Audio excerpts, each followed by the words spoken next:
Thank you very much for having us, and it's always a pleasure to be in these forums because you get to learn, and you also get to hear what other people are doing and to also share a bit. And maybe just to start, yes, we are partners in a lot of things. We meet in Parliament, we meet when you're engaging the IBC, when you're engaging the journalist, and specifically to do with issues around elections. Maybe just to point out that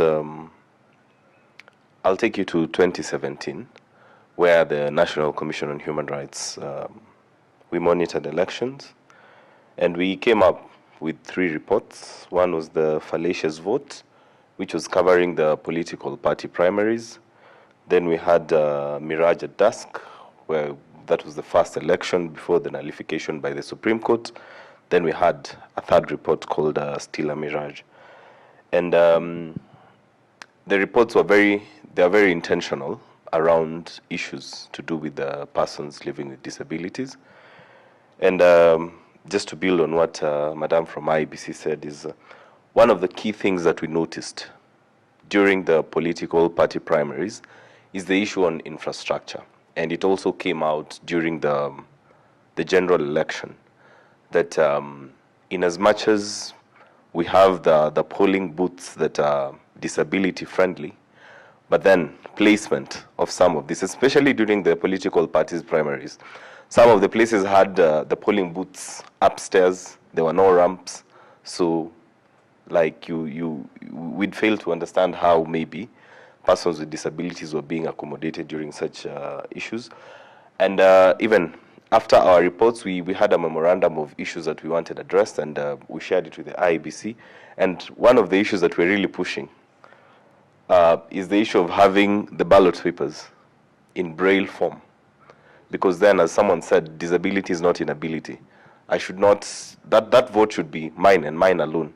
I shouldn't tell, he should not be able to tell you, I want to vote for Brian, so you go, because at the end of the day, there's a reason as to why it's called secret ballot. So one of the issues that we raised was the issues around Braille, and again, the issue around political party campaigns. And funny enough, issues around disability and issues around, we talk about gender, but generally we're always talking about women. Political party campaigns, the space is one, very, very hostile to women and very hostile to persons with disability. Yeah, because my friend here would not be able to go and campaign with someone like Sonko. They are running, they are throwing stones, people are punching each other. You see, so that space in itself is very hostile to persons with disability, and we know political campaigns it's the channel to getting election. So then, if this ground is very hostile towards women, because again, I wouldn't expect Madame here to go climbing. Of course, there are those few women we have seen who are able to do it, but you know, in our society, it's the women who preserve the dignity of society. You know, in our community, we always joke, if my father comes home drunk and he stands at the gate and urinates, no one will question. But if my mother was to come home drunk and did the very same thing, very many questions would be raised about our family. So one of the issues that we're really looking at is providing that safe space for persons with disability around political party campaigns. And again, back to the campaigns and also during the general election, is the issue around security. Because again, we know our security forces are very volatile. 1 minute a meeting is going well, the next minute it's all in chaos. I'm able to take off very fast, jump through a couple of fences, but then someone who's deaf, it would take him time to realize what's happening. Someone who's blind, it would take him even more time to realize. And probably someone who's on a wheelchair, he may be aware of whatever is happening, but then he's not able to respond. And you know, our security forces, they don't discriminate. That's one of the points. Yeah? We always talk about non-discrimination. I think that's one point where our security forces do not discriminate. They will clearly see this is someone in a wheelchair. Of course, the chances of him being the one bringing up chaos is very limited. But them, It's as long as they start, yeah. So that's one of the issues that we are looking at. And before I get to the areas of opportunity, I think in the human rights field, we always attack problems from problems. We always look at the negatives, because from a negative perspective, then you're able to see a wider picture. And one of the issues that I picked out is the issue on persons with disabilities on elective seats. And I know IBC will agree with me here. It's a very challenging issue. Even on the 2/3 gender rule, Mutunga was being very, very coy in saying it will be achieved progressively. But you see, on elective seats, the burden lies with the electorate. It is something that 100 years from now, we may still not achieve it. Because at what point, where do you put the burden on the electorate and say, we want a woman in this constituency? How will you have zeroed down on that specific constituency and say, for these coming elections? And we've already seen the issues again we are having around nominations. We say again, the people who are being nominated are not actually a representative of women. These are people who are political party cronies. And so there is that challenge when we are speaking about persons with disabilities on elective seats, because someone might be very smart and give it to you in law and say, yes, we passed it in law and we said, yes, we need, let's even say, their third rule on disability. But you see, achieving it, they'll now tell you the burden is now on you, because that's we've put it in law. And I think that's one of the challenges that we're having in the gender rule. So for me, my biggest push would be, like we were saying, on the county assemblies. Because the county assemblies, it's a hybrid. It's a hybrid of elective and appointments, such that then, you see, even like for the president, it's very easy for us to hold him accountable on the third gender rule, because those are appointments. There's someone who's directly vested with that responsibility. So probably around that issue we should look at, because again, I was even looking again, you raised an issue about party lists. But one of the things, again, IBC will confirm, is the authenticity of those party lists. I think we're all members of political parties, even me, and I've never signed up to be a member of any political party. Yeah, that's one. And then two, outside the authenticity of those political parties lists, again, the primaries, again, it's a mini election. Again, it goes back to the electorate. So again, it becomes very difficult to put that duty, such that then we now zero down on where someone is given that direct responsibility. When we are talking about parties being given opportunities to nominate someone to Senate, yeah, we say as ODM, you have nominated 10 people. All of them are men. None of them a person with disability. Then it becomes easier to hold them accountable on those grounds, as opposed to on the electoral seats. Another challenge, which was it's a very interesting thing that you introduced, and it's something, even as a national commission, something we really want to pick up. But it has a lot of pitfalls. It's again on the disaggregation of disability. And I 100% agree with you. My friend here might not be well equipped to articulate the challenges of someone who's blind. Maybe I'm deaf. I may not be able to articulate someone who has a physical disability, such that then we can't lump them all together and say, we have 100 disabilities, but we'll give you one representative to voice. So yes, there's that challenge. And on that, I even wanted to ask a question. Where do you place intersex persons in disability? Do you consider them as persons with disability, or where do you place them? Because that question popped up in my mind when you talked about albinism. And when I look at intersex people and people living with albinism, the challenges that they face is almost similar. So the question just popped up in my mind. Maybe it's something we'll discuss. Now, for the areas of opportunities, and I really liked, Madam said they were working with the Kenya Institute of Special Education.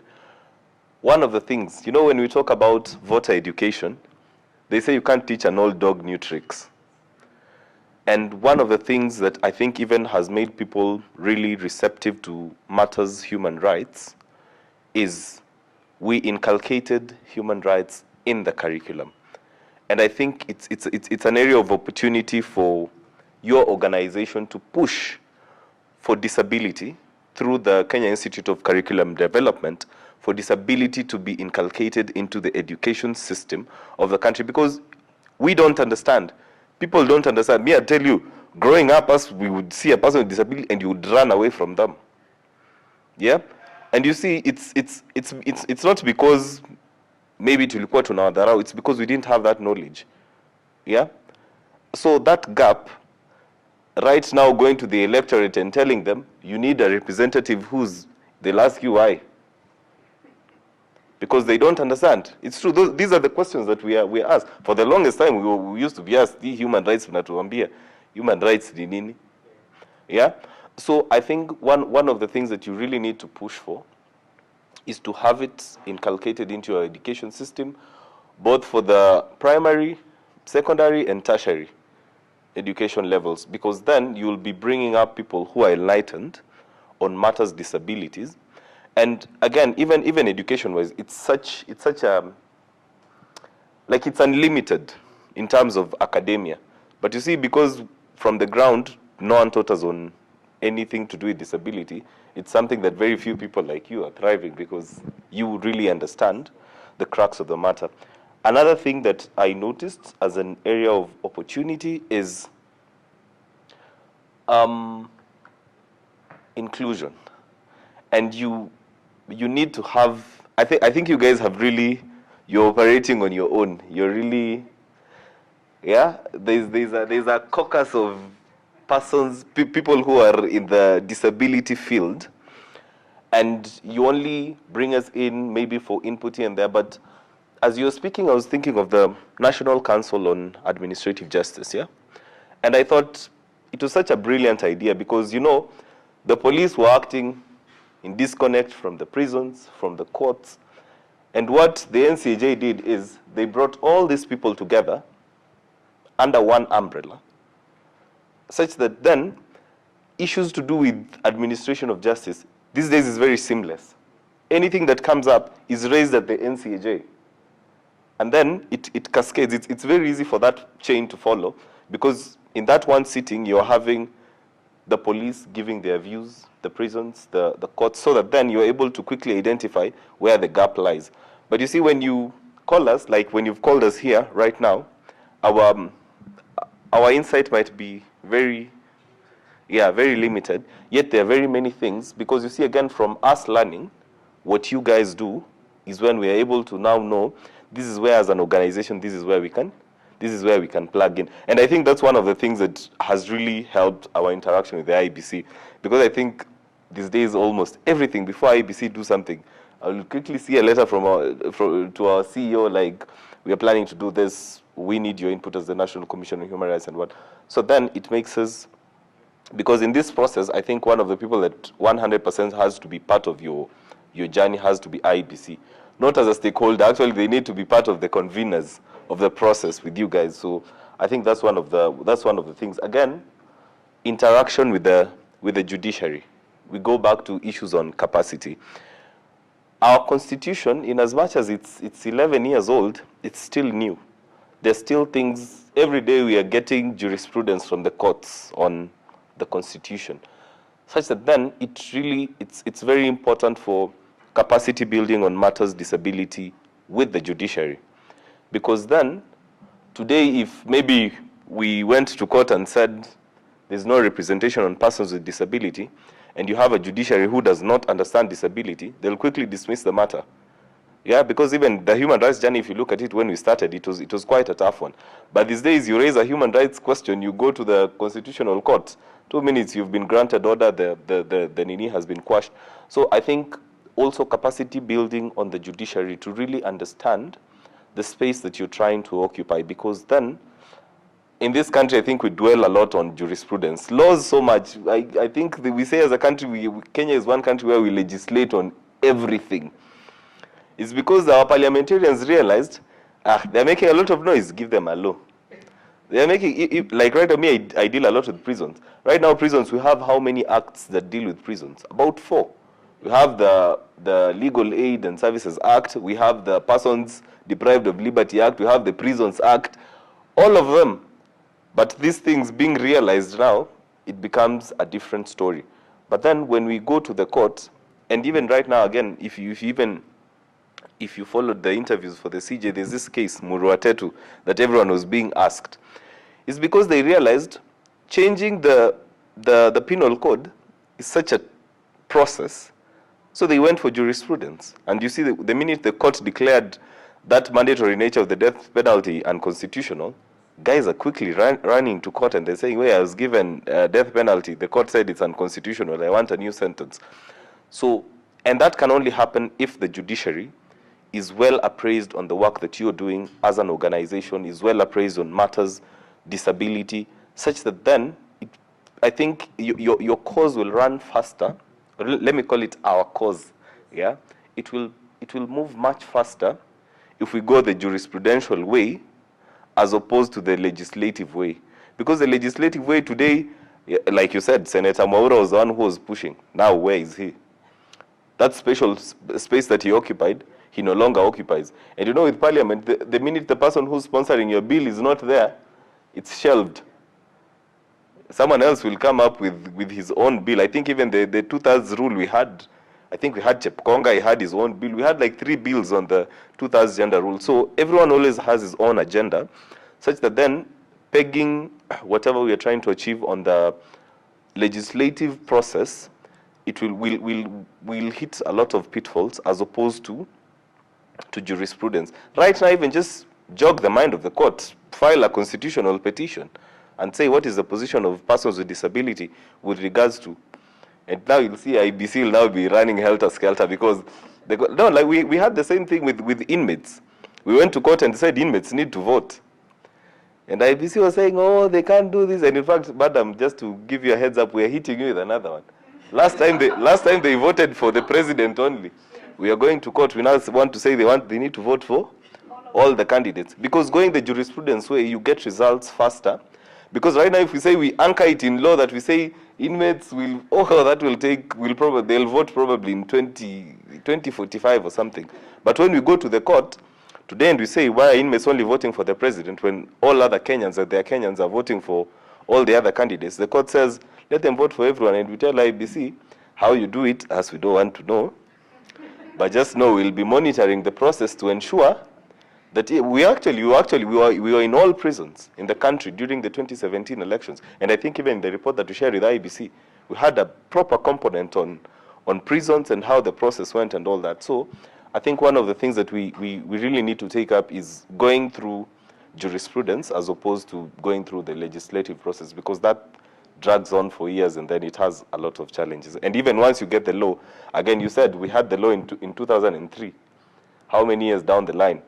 Nothing on implementation. So, but you see, jurisprudence is instant. So that would be it from me. And thank you very much.